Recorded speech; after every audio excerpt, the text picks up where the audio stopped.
तब तक आएंगे जब तक आप मुक्त नहीं हो जाते हो। काम, क्रोध, लोभ, मोह, मद, मात्सर्य, ये 6 शत्रु हैं। काम, क्रोध, लोभ, मोह, मद और मात्सर्य, ये 6 शत्रु हैं जो आत्मा का साथ नहीं छोड़ते हैं, क्योंकि आत्मा जो है गुलाम बनी हुई है। आपकी आत्मा जो है किसी के बस में है, ठीक है। आपकी आत्मा स्वतंत्र अभी नहीं हुई है और गुणों का प्रभाव उस पर बहुत अधिक है, ठीक है। इतना ज़्यादा है कि जैसे ही किसी के संपर्क में आत्मा और शरीर आती है, वैसे ही उसी के अनुकूल कार्य करने लगती है, क्योंकि प्रकृति का तो स्वभाव है अपने अनुकूल कार्य करना। जो जैसा होता है उसको उसी के अनुकूल कार्य करने में तत्पर हो जाती है। प्रकृति ऐसी, प्रकृति किसी को छोड़ती नहीं है। आप कहते हैं ना कि एक भोग और एक अपवर्ग, प्रकृति किधर लेके जाती है? एक तो भोग की तरफ लेकर के जाएगी, या तो दूसरा आपको अपवर्ग की तरफ लेकर के जाएगी, ठीक है।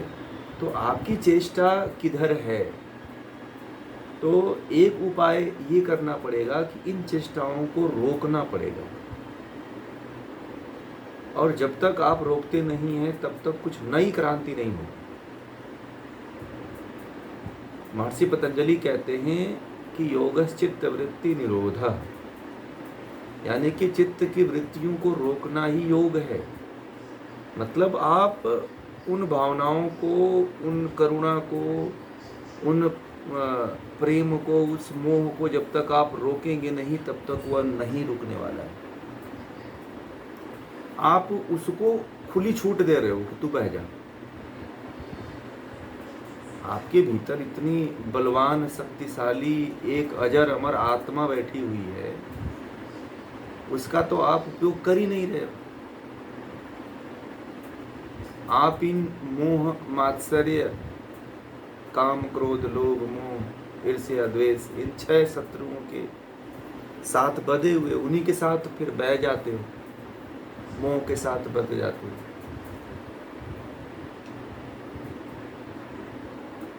ठीक है। तो जब तक आप बहोगे तब तक आपके जीवन में बहुत कुछ परिवर्तन नहीं होगा। या तो जो आप सुनते हो वह ज्ञान पूरी तरह से बुद्धि तक नहीं पहुंचा है,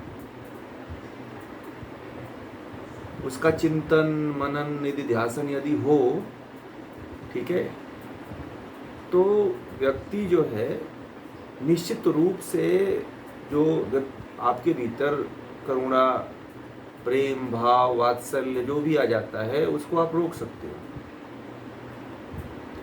संसार में ये तो आएंगे, परंतु आप इनको गौण रखिए, दूसरे नंबर पे रखिए। आप इनको स्थान एकाएक इनसे दुश्मनी कर लेंगे तो आपका पीछा नहीं छोड़ेंगे। इनको आपको दूसरे स्थान पे रखना पड़ेगा, ठीक है। इनको आप दूसरे स्थान पे रखिए, ठीक है। कहते हैं ना कि वो एक कहावत है ना कि लाठी में भी न टूटे और भैंस भी अपनी हो जाए, ठीक है।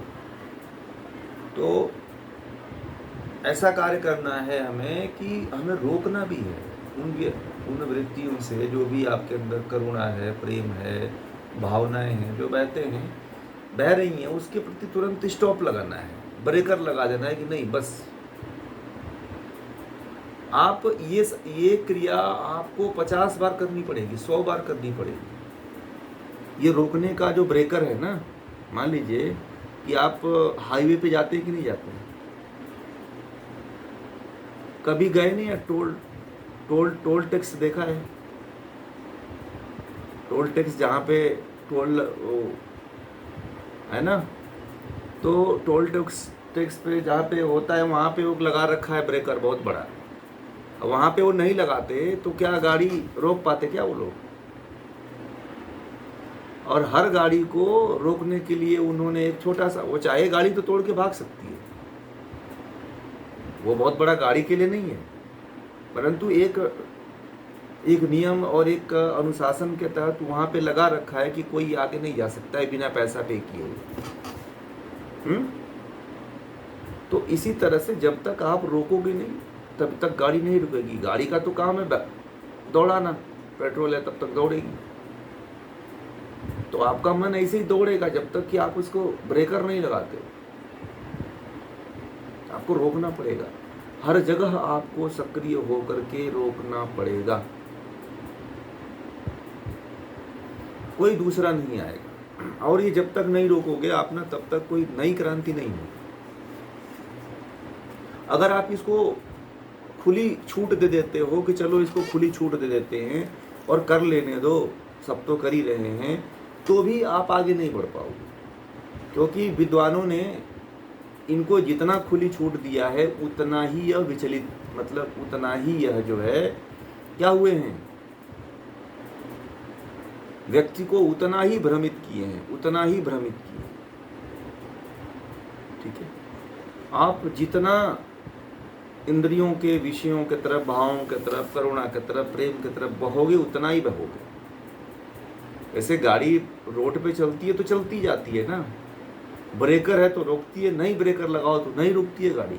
बताइए, चाहे कोई भी व्यक्ति हो, जब तक ब्रेकर न लगा जाए तब तक कोई गाड़ी नहीं रुकती है। बताइए, रुकती है? नहीं रुकती। इसीलिए आपको एक नियम का पालन करना पड़ेगा कि हमें तो रोकना है। ठीक है, हमें आगे नहीं बढ़ने देना है। और जब तक आप अपने मन में एक दृढ़ संकल्प नहीं स्थापित करेंगे कि नहीं हमें रोकना ही है, और तो तब तक वह नहीं रुकने वाला। यदि आपने छोड़ दिया खुले प्रवाह के लिए, आज एक बहुत बड़ा एक ट्रेंड चल गया है कि जो मन में आए वो करते जाओ। ठीक है, कुछ लोग जो है प्रयोग करना चाहते हैं कि खूब प्रयोग करो। ठीक है, लोग कहते भी कि प्रयोग करते रहो, करते रहो। आपका जीवन इतना बड़ा नहीं है कि आप प्रयोग करते रहोगे। आपकी उम्र बीत जाएगी प्रयोग करते करते, असफल हो जाओगे। गांधी जी ने ब्रह्मचर्य का प्रयोग खूब किया, हमेशा असफल रहे, कभी सफल नहीं हुए। समझ में आ गया? वो सोचे कि ब्रह्मचर्य का प्रयोग मैं कर लूंगा, परंतु यहाँ तक कि वो वस्त्रों का भी त्याग किए, फिर भी उनका ब्रह्मचर्य नहीं हुआ। तो आप विषयों में उलझ करके, फंस करके कभी भी ब्रह्मचर्य का प्रयोग या किसी भी वृत्तियों को रोक नहीं पाओगे जब तक कि उससे अलग नहीं होते हो। ठीक है, एक ही उपाय है कि आप एकदम दृढ़ संकल्पित होकर के उसको रोको कि हाँ बस रोकना है तो रोकना है। क्योंकि यदि आप चारा देते हो ना, थोड़ा सा भी आप लीकेज करते हो अपने जीवन में, मतलब कहते हैं ना कि एक सुई के नोक के बराबर भी यदि नाव में छेद हो जाती है तो नाव डूब जाती है, हैं? एक छोटा सा छेद पूरी नाव को डुबो देता है, हैं? नाविक समझता है कि छोटा छेद है, चलो कोई डरने की बात नहीं है, थोड़ा थोड़ा ही तो पानी आ रहा है। वो अपने धुन में मस्त रहता है, जहाँ पे भंवर आ जाती है और पानी का बहाव तेज हो जाता है, वहाँ पे नाव डूब जाती है। नाविक भी समझ नहीं पाता है कि मेरी छोटी सी भूल के कारण मेरी नाव डूब गई। ऐसा ही हमारे साथ होता है, हम सोचते हैं कि थोड़ा सा तो काम है, थोड़ा सा तो जीवन है, कुछ पल के लिए जी लो, और कुछ पल के लिए जीते जीते आपका पूरा पल उसी में जीने लगता है, बीतने लगता है। ठीक है, फिर आप उसे निकल नहीं पाते। जीवन प्रयोग का विषय नहीं है। प्रयोग किन पे होना चाहिए? वृत्तियों पे प्रयोग यदि करोगे ना आप तो फंस जाओगे। आप काम पे, क्रोध पे, लोभ पे, मोह पे प्रयोग किसी गुरु के संरक्षण में, विद्वान के संरक्षण में करो। सेल्फ प्रयोग यदि करोगे आप तो फंसते जाओगे। ठीक है, वृत्तियों पे प्रयोग करना खाली खतरे से खाली नहीं है। और खास तरह से काम, क्रोध, करुणा, मोह पे तो और नहीं, करुणा पे तो और नहीं, भावनाओं में तो और नहीं। व्यक्ति इतना बह जाता है कि कल्पना नहीं कर सकते। एक बात बता दूं और आपको कि भावनाओं में बहने वाला व्यक्ति जो बहता है उसकी कोई उम्र नहीं होती है, वो किसी भी उम्र में बह सकता है, क्योंकि भावनाएं तो वही रहती हैं, उम्र भले बढ़ गई है। ठीक है, भावनाओं में बहने वाला व्यक्ति कभी भी उम्र का लिहाज नहीं करता है, क्योंकि उसके लिए भावनाएं प्रमुख होती हैं, उम्र नहीं। कोई कहता है मैं बड़ा हो गया, तो कहता है कि मैं बड़ा हो गया, मैं तो समझदार हो गया हूँ, अब खाना भरपेट नहीं खाऊंगा, कम ही खाऊंगा थोड़ा। परंतु वो क्या करता है, पहले जैसे ही खाना भरपेट खा लेता है, दबा लेता है, कचौरी खा लेता है, समोसा खा लेता है। डॉक्टर ने मना किया है कचौरी, समोसा, जलेबी, फास्ट फूड नहीं खाना है, वो जा करके छुप के जा करके दुकान पे खा ले रहा है। डायबिटीज बढ़ जा रहा है, बीपी बढ़ जा रहा है, कोलेस्ट्रॉल बढ़ जा रहा है। तो भावनाओं को रोकना आपकी अवस्था पे निर्भर नहीं करता है, आपके दृढ़ संकल्प पे और आपके ज्ञान पे निर्भर करता है, चाहे आप किसी भी अवस्था में हो। ठीक है, तो इसीलिए कभी कोई बहुत, आजकल क्या होता है कि लोगों की ये मान्यता है कि ये व्यक्ति बहुत बड़ा है तो ये इस चीज़ को कर लिया होगा। नहीं, ऐसा नहीं है। जो व्यक्ति बहुत बड़ा है, मैंने तो ये देखा है कि बहुत उम्र दराज लोगों को कुछ पता ही नहीं है, न भाव का, न वृत्ति का, न काम का, न क्रोध का, न लोभ का। और मैं तो देखता हूँ बड़ी उम्र के जो 70 साल 80 साल के हैं, वो लोग बड़े भटके हुए हैं, बहुत ज़्यादा भटके हुए। 90 साल वाले भी भटके हुए हैं, लोग बहुत भटके हुए। उनको केवल अपने जीवन का अनुभव है कि उन्होंने किस तरह से जीवन जिया है, ज्ञान का कोई अनुभव थोड़ी है, वृत्ति का कोई अनुभव नहीं है। उनको बस केवल कैसे जीना है, कैसे खाना है, कौन से हॉस्पिटल जाना है, कौन से डॉक्टर के पास जाना है, किससे कैसे बात करनी है, कैसे व्यवहार करनी है, पैसे का कैसे खर्च करना है? केवल उनके मन में यही चलता रहता है।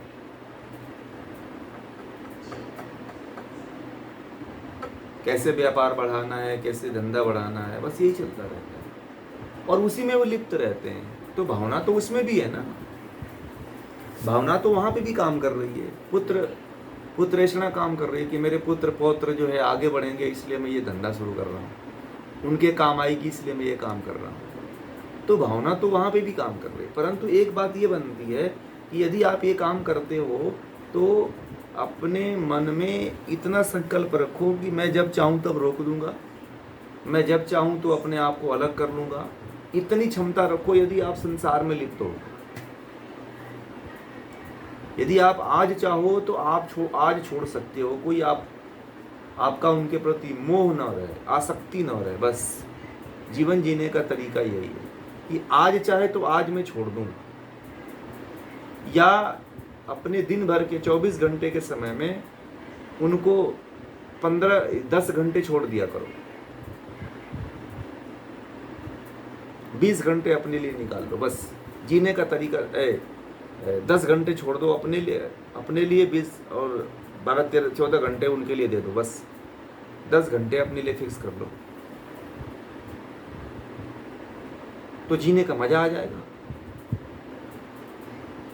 आप 10 घंटा जिस दिन देने लग जाओगे उस दिन आपका फिर 20 घंटा हो जाएगा आपके लिए और 4 घंटा उनके लिए हो जाएगा, क्योंकि आप उसके महत्व को समझ जाओगे कि हाँ, जो मैंने 10 घंटे का समय दिया वो ज़्यादा उपयोगी है 14 घंटे से। कुल 24 घंटे होते हैं।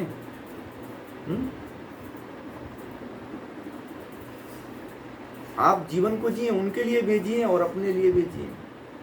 पहले उनसे तय कर लो, भैया मैं अपने लिए भी जीने दो मुझे, अब तुम्हारे लिए इतना तो जिया हूँ,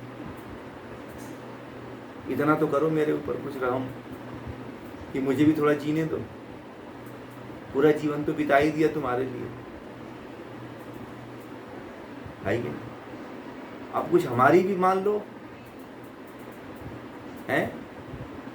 आप इस तरह से जीवन को बदल सकते, क्योंकि जैसी परिस्थितियां होती हैं उसी तरह से जीवन को बदला जाता है।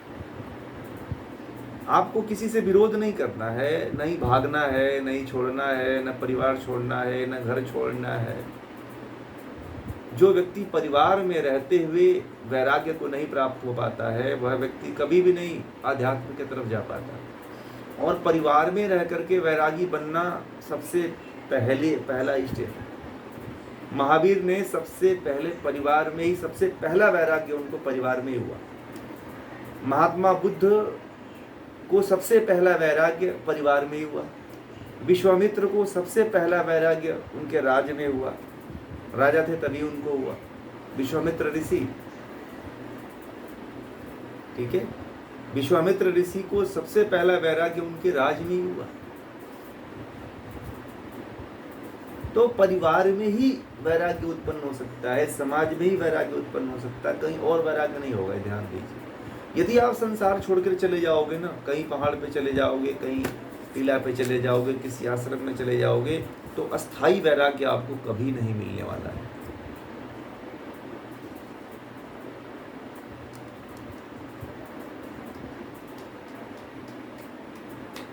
समझ में आ रही है बात?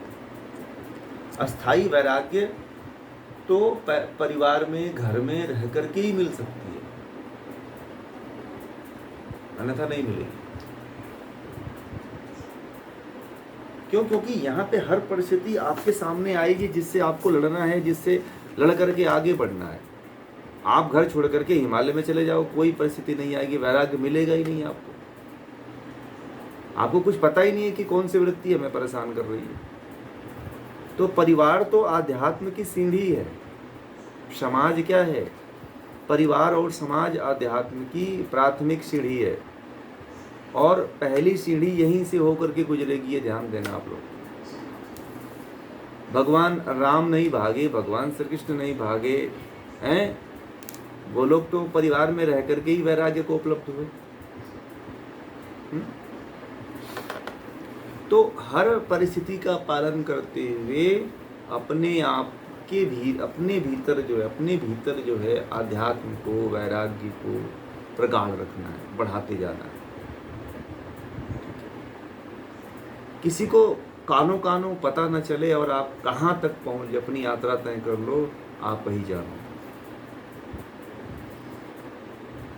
कल विदुर जी कहे थे ना कि काम जब तक पूरा ना हो तब तक किसी को खबर तक मत होने दो कि आप काम कर रहे हो, ठीक है। वही व्यक्ति कहते हैं कि विद्वान है।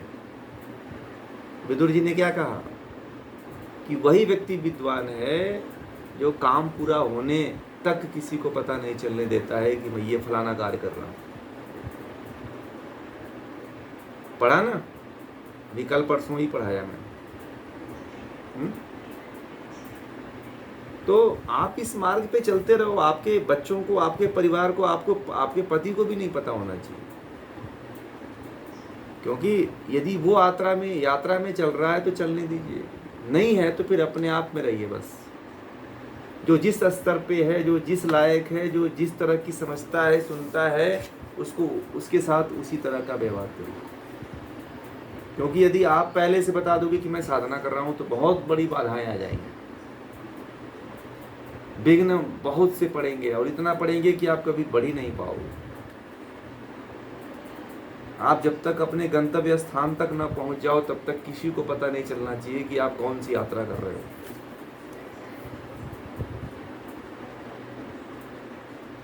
ये बहुत गूढ़ रहस्य बता रहा हूं आप लोगों को। संसार में हर बातें हर किसी से नहीं व्यक्त की जाती है। मैं आपकी आत्मा के लिए बात कर रहा हूं, मैं आपको मुक्त करने के लिए बात कह रहा हूं। क्योंकि आपने साधक की तरह प्रश्न पूछा है, इसलिए मैंने आपको साधक की तरह ही प्रश्न बताया। इसलिए जो है आप सबको लेकर के नहीं चल पाओगे, क्योंकि जो आपके पति हैं या आपके बच्चे हैं, पता नहीं उनके अंदर कौन सी आत्मा है, किस तरह का संस्कार है। हो सकता है कि उनको कई जन्म लगे, तो उनके लिए अपने जन्म को बर्बाद क्यों करोगे? आपकी उनसे ऊंची साधना है तो आगे बढ़ो। यदि वो आपके साथ आते हैं तो लेके चलो, नहीं आते तो छोड़ दो, बस आगे आप बढ़ो। अपने समय को बर्बाद मत करो, क्योंकि आपका समय अनमोल है। उनको भी स्थान दो, परंतु अपने समय को प्रथम रखो कि मुझे तो परमात्मा को प्राप्त करना है, क्योंकि पता नहीं इस जीवन आए, समय आए कि आए ना आए।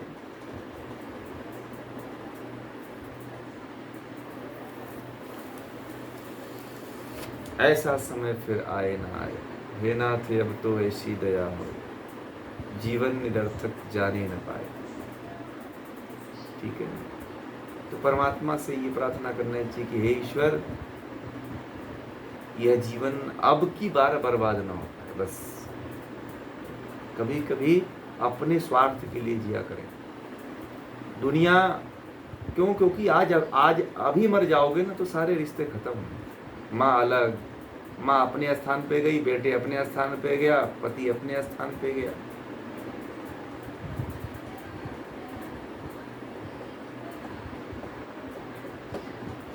एक गुजरात में मारवाड़ी है, पता है, तो हमारे संपर्क में,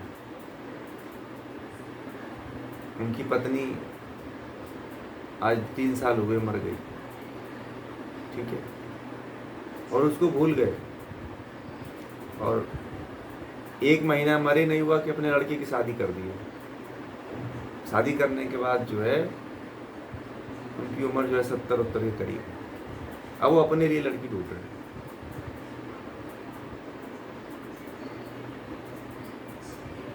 ये इसलिए बता रहे हैं कि जो प्रेम उनसे था, उनके लिए बहुत डीपी लगाते हैं, फोटो लगाते हैं, परंतु जो कहता है व्यक्ति कि मैं परिवार के लिए मर रहा हूं, तो आप देखो हर समय व्यक्ति अपने लिए मर रहा है, किसी के लिए कोई नहीं मरता है। अब मरने के बाद देखो तुरंत दूसरा संबंध जोड़ने के लिए तत्पर है वो आदमी। क्यों? क्योंकि उसकी भी मजबूरी है, कह रहा है कि अकेलापन है, एकाकीपन मुझे काट रहा है, मैं नहीं जी पा रहा हूँ। उनके लड़के लड़की, यहाँ तक कि लड़के लड़कियां भी बोल दिए हैं कि आप शादी कर लो। यहाँ तक कि लड़के लड़की भी बोल दिए हैं कि शादी कर लो। मुझे वो कहते हैं कि कोई मतलब उनको चाहिए 40-50 साल का कोई वो उनके साथ में रह सके। तो कह रहे हैं कि अगर कोई आपके संपर्क में, मैंने कहाँ ढूंढूं भैया। तो ये बात मैंने इसलिए बताया आपको कि आप जो जिस भाव को लेकर के इतना जीते हो, इतना कृतज्ञ होते हो, उतना वो है नहीं जितना आप मानते हो। जितना आप उसको मान रहे हो वो उतना है नहीं। अभी आप मर जाओ, देखो दूसरी जिंदगी शुरू हो जाएगी। मैं तो प्रैक्टिकल बता रहा हूं आपको, एकदम सच्ची घटना बता रहा हूं। ये कोई कहानी नहीं है, किस्सा नहीं है। ठीक है, गुजरात में एक मेला लगता है, एक संस्था है जो ये काम यही करवाती है कि जो एकाकीपन है, जो बहुत ज़्यादा उम्र के लोग हो चुके हैं, उनकी भी शादी करवाती है वो संस्था। सूरत में है, अहमदाबाद में है। मैं एक दिन और बात किया था इसके ऊपर। वो राजस्थान के रहने वाले हैं, उनका बिजनेस धंधा यहीं के। तो कहने का मतलब है कि मैं उनका उदाहरण इसलिए बता रहा हूँ कि जिसके लिए आप पूरा अपना जीवन समर्पित और पूरा समय समर्पित कर दे रहे हो, वह आपके लिए नहीं है। जब तक आप जिंदा हो, जब तक आप उनके स्वार्थ के काम में सहयोगी बने हुए, तभी तक आप उनके बड़े घनिष्ठ और बड़ा प्रेम है आपसे। इसलिए तो मैं कह रहा हूँ कि अपने लिए कुछ घंटे निकाल लो, समय उनके लिए भी दे दो, कि यदि मर भी गए तो पछताना ना पड़े। अगर मान लो प्राण भी निकलने लगे, बीमारी भी हो जाए, तो आत्मग्लानि न हो कि मैंने अपने जीवन में कुछ किया ही नहीं अपने लिए। ये तो रहे कि कम से कम 1 घंटे 2 घंटे 5 घंटे तो अपने लिए निकाला। ये सबके लिए मैं बता रहा हूँ, स्त्री एक इनके लिए नहीं है। ये सबके ऊपर बात लागू होगी, ये ध्यान रखिएगा, चाहे पुरुष हो चाहे स्त्री हो। ठीक है, ये सबके ऊपर लागू हो सकता है ये। क्यों? क्योंकि आप जिसके लिए बहुत अपने जीवन का बहुत अनमोल्य समय खत्म कर रहे हो, वो हो सकता है कि आपके जाने के बाद ही वो सब कुछ आपका भुला दे। ये होता ही है, मैं तो आंखों के सामने देखा। 3 महीने के भीतर वो ढूंढने लगे, 3 महीने उनकी पत्नी को मरे नहीं हुआ था, तब से वो ढूंढ रहे हैं।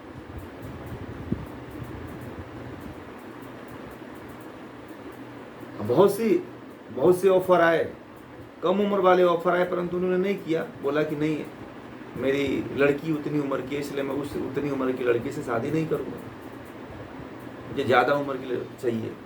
तो ज़्यादा उम्र की कोई मिलती नहीं। तो कहने का मतलब ये है कि ये सच्ची बातें इसलिए आप लोगों को बता रहे हैं कि आपकी आंखें खुलेंगी।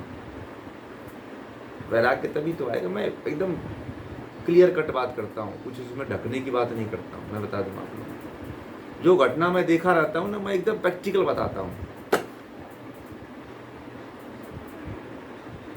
अब आप लोग, चाहे आप लोगों को अच्छा लगे या बुरा लगे, मुझे नहीं पता है कि आप लोगों को अच्छा लगेगा कि बुरा लगेगा, परंतु ये बातें सत्य है, क्योंकि मैं जानता हूँ कि ये जो बोल रहा हूँ ये सत्य है, क्योंकि मैं देखा हूँ।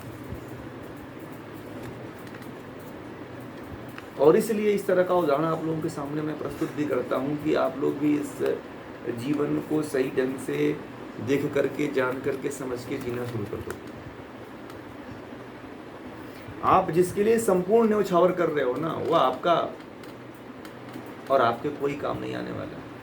आप 24 घंटा है, 24 घंटे में आप उनके लिए चलो 20 घंटा निकाल दिए, ठीक है, परंतु 4 घंटा तो अपने लिए रखो। 4 घंटे में यदि 2 मिनट भी परमात्मा की संगति हो गई, ज्ञान की संगति हो गई, तो फिर जीवन धन्य हो जाता है। फिर आप ये कहते फिरते हो कि चलो मैंने अपने जीवन में जो है कुछ समय अपने परिवार के लिए दिया, और ज्ञान के लिए दिया, मुक्ति के लिए दिया, अध्यात्म के लिए दिया, तो सफलता जरूर मिलेगी, पछताना ना पड़े। मैंने एक दिन और कहा था ये बात कि जीवन में ऐसा कार्य करते हुए चलिए कि यदि आप आज ही मर जाओ ना, तो पछताना ना पड़े। यदि अभी हम आ जाएं और कहें कि चलो, तो बस तैयार हो जाओ। मैंने कहा कि चलो,